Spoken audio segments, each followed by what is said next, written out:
Revolução Russa. Tudo começou no século XIX.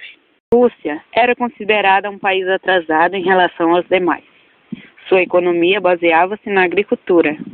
Os servos trabalhavam, mas os senhores feudais não tinham o menor interesse de modernizar as plantações. A Rússia, juntamente com a Inglaterra, a França, a Alemanha e a Áustria, era uma das maiores potências europeias. Porém, enquanto os outros países cresciam, faziam reformas e se industrializavam, a Rússia não se modernizava. Senhor, posso fazer a pergunta? Fala. O senhor poderia melhorar a agricultura, ser mais rápido e lucrativo? Não, gastaria milhões agora. Volte ao trabalho. O país era governado pelo czar, ou imperador, que tinha poder absoluto, ou seja, todos estavam submetidos a ele, inclusive a Igreja Católica Ortodoxa. Todos se curvam perante a czar. Viva czar! Viva! Entre os anos de 1854 e 1856, a Rússia entrou em guerra com a Inglaterra, França e Turquia, que foi a Guerra de Crimeia, mas foi derrotada justamente por causa do atraso em que se encontrava o país. Pra trás. Bandeira boa, pra mim!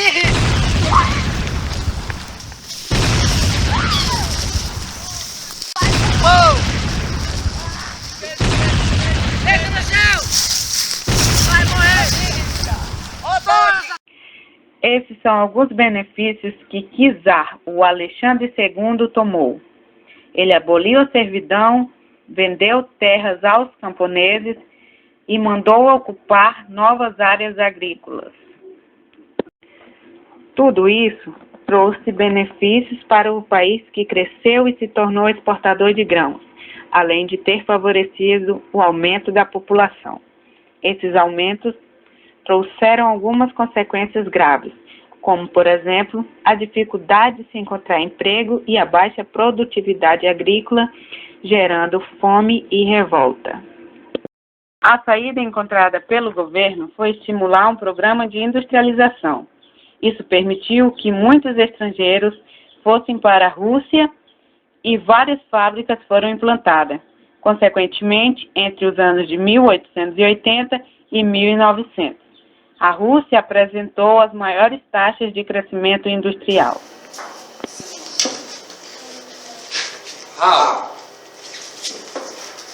Hello. Esse é o crescimento industrial de nosso país. Olha como ele está se desenvolvendo rápido.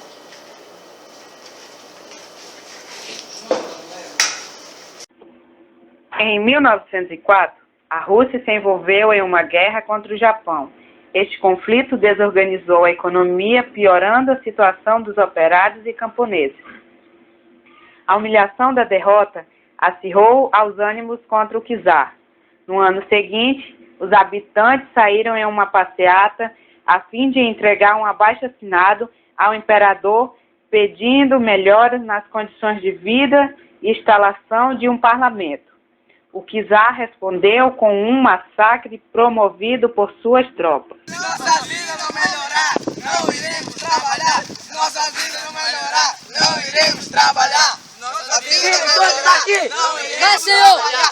Se for possível, mate todos. Boa,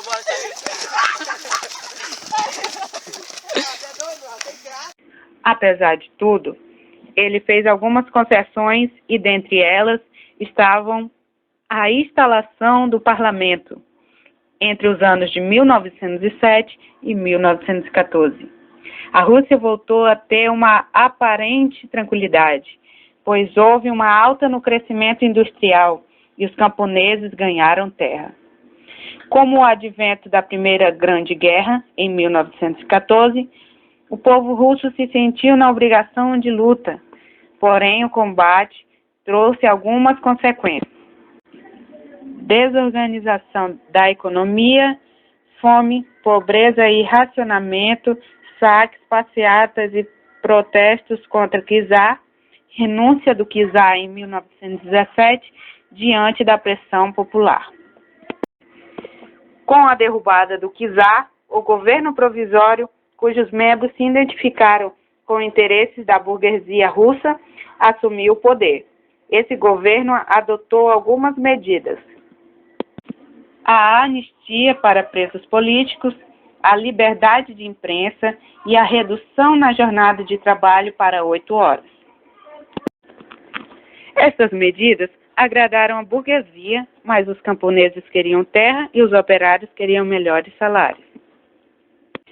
Os sovietes eram organizações políticas que nasceram no seio da camada popular e representavam os interesses dos trabalhadores.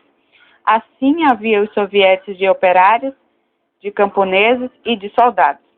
Expressavam uma forma de poder popular em posição ao governo provisório e tornaram decisivos nos rumos políticos do país. Em 1921, os sovietes permitiram ao povo a abertura de pequenos negócios, pois a sociedade precisava ser estimulada. Os camponeses voltaram a produzir para vender no mercado e as grandes empresas estatais passaram a considerar a necessidade de consumo do povo.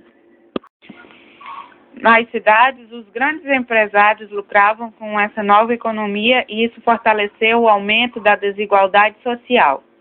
Após a morte de Lenin, chefe do exército, e Stalin, foram os dois líderes que disputaram o poder.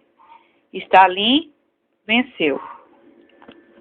Nas fábricas, os operários foram proibidos sob ameaça de morte de fazer greve ou mudar de emprego. Apesar disso, as metas de Stalin foram alcançadas e a União Soviética passou por um processo de modernização e industrialização. Porém, o totalitarismo implantado por Stalin na URSS mantinha um rígido controle sobre a imprensa e a cultura em geral.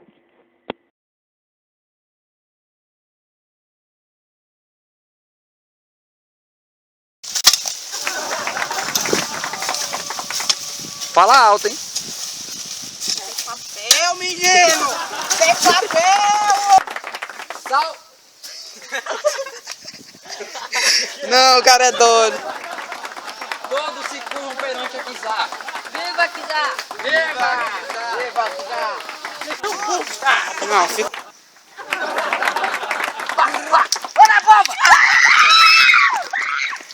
Mas não tem que falar olha a bomba não, palhaço! Ação! Granada! Cadê essa granada, pô?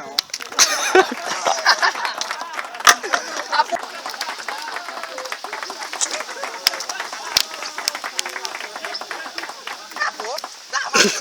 Nossa, é doido! Ruas, campos, construções, caminhando e cantando e seguindo a canção. Vem, vamos embora, que esperar não é saber. Quem sabe faz a hora, não espera acontecer. Vem, vamos embora, que esperar não é saber. Quem sabe faz a hora, não espera acontecer.